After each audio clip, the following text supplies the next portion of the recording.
All right, guys, first backpacking trip in forever. I don't even know how many years it's been. Got some taters roasted in foil. Brought the grill this time. We got the steak. I'll cook that later. Of course, Wonderdog here is having the time of it. But yeah, man, this is awesome. I mean, I didn't really want to film so much because such a special thing to be out backpacking for the first time in a long time, and just kind of wanted to enjoy it. But I don't know, being out here alone, pretty deep into the wilderness. I guess not that deep, but you know, it's still a pretty long way from the car and the nearest road. Before I went out and did a lot of camping and backpacking, or at least I was intending to go out and do a lot of camping, backpacking, and hiking and whatnot, you guys, some of you brought up this guy, David Paulides, right? From Missing 411. He's got a documentary and a bunch of books where he tries to make the case that there's something fishy going on out in them woods. And I'd heard of him. I hadn't really looked into it much. Well, I looked into it a little bit. I watched his documentary and did a little more research into it. And I gotta say, guys, I'm disappointed. I mean, I'm really disappointed. So, from what I understand, there's 1,200 or so very mysterious cases of disappearances and deaths in the wilderness in various parts of the country. From what I understand, the biggest hot spot for activity is national parks. You know, millions of people go to national parks every year, and only a few thousand come out here. So, you know, that might have something to do with the numbers being a little higher in national parks. I mean, that right there just did not pass the sniff test at all. Of course, there's going to be more missing people, deaths, tragedies, and whatnot in national parks. I mean, these vast areas and filled with fucking idiots, millions of fucking idiots. I mean, you see them all the time trying to, you know, ride the buffalo up in Yellowstone, guys.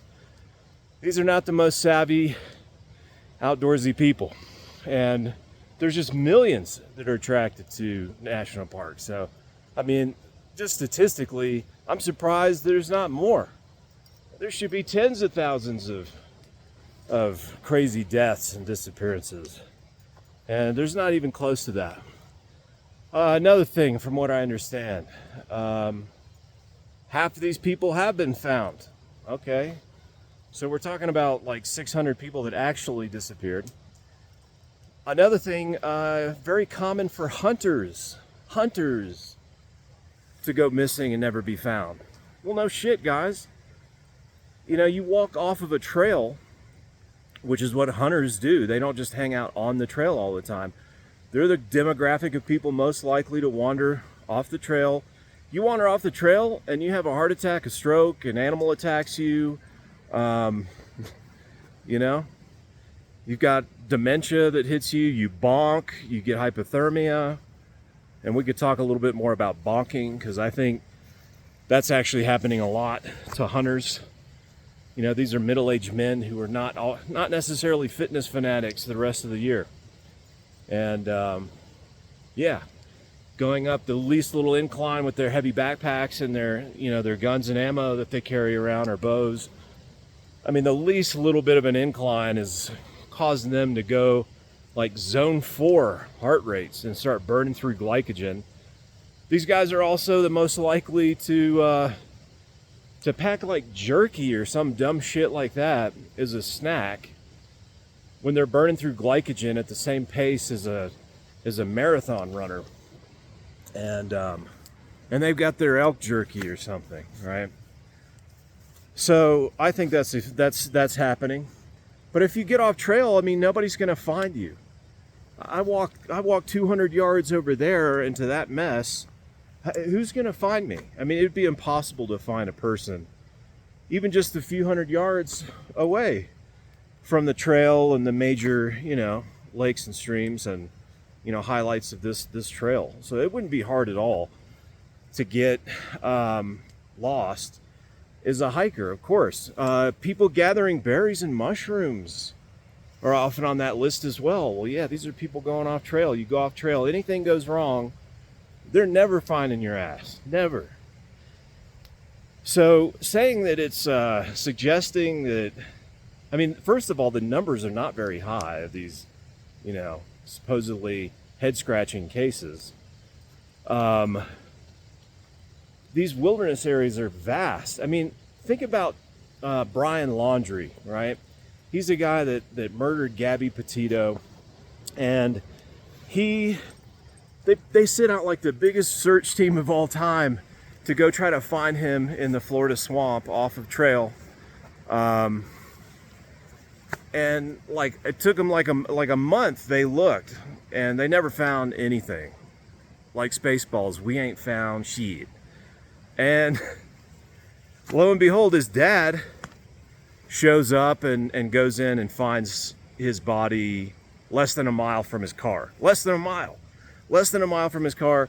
This is like the biggest hunt for somebody in history. They couldn't find him a mile from his car. How are they going to find a hunter that's 15 miles from their car, or somebody that's gathering mushrooms?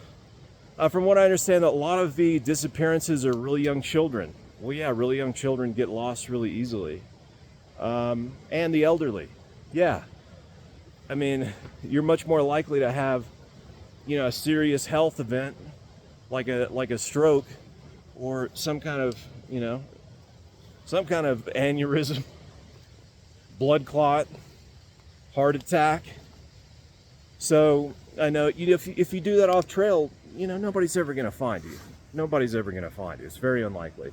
It doesn't mean a fucking portal opened up. It doesn't mean that there was like Sasquatches out here, nabbing people. It doesn't mean aliens are abducting people.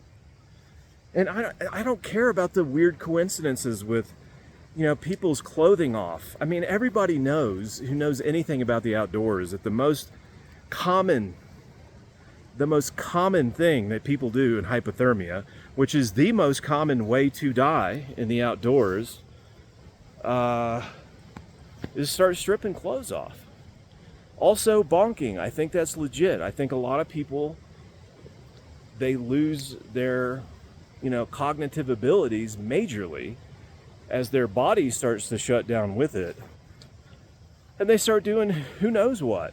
I mean, it's very common to have hallucinations and all kinds of things when you're glycogen depleted, when you're hypothermic. So, I mean, there's just not an exotic explanation for any of this shit at all. And yeah, I mean, I'm really disappointed.